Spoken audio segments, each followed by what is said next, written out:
سستی کا انجام۔ ایک تھی لومڑی اور ایک تھا بھیڑیا۔ ان دونوں کی ایک جگہ دعوت تھی۔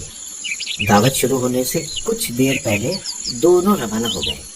راستے میں بھیڑیے نے لومڑی سے کہا، تم اتنی تیز کیوں چل رہی ہو؟ دعوت میں ابھی کافی وقت ہے۔ لومڑی نے جواب دیا، مجھے جلدی پہنچنا ہے۔ یہ کہہ کر اس نے اپنی رفتار اور تیز کر دی۔ بھیڑیا بولا، ابھی کافی وقت ہے، اور وہ پہلے سے بھی آہستہ چلنے لگا۔ راستے میں ایک گھنا درخت ملا۔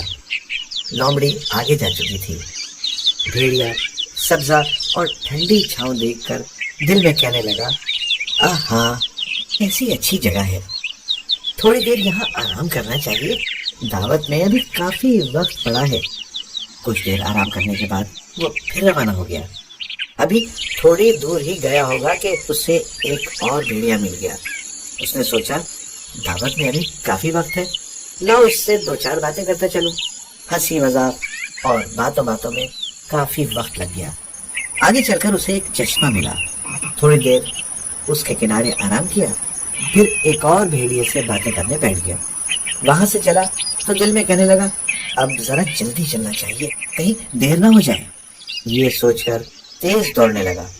دوڑتے دوڑتے بیچارے کا سانس پھول گیا، مگر اب یہ دوڑ دھوپ بیکار تھی، کیونکہ جب وہ دعوت میں پہنچا تو لومڑی آخری پلیٹ چاٹ رہی تھی۔ بھیڑیے کو بہت افسوس ہوا اور الٹے پاؤں لوٹ آیا۔ سستی اور وقت پہ کام نہ کرنے کا یہی انجام ہوتا ہے۔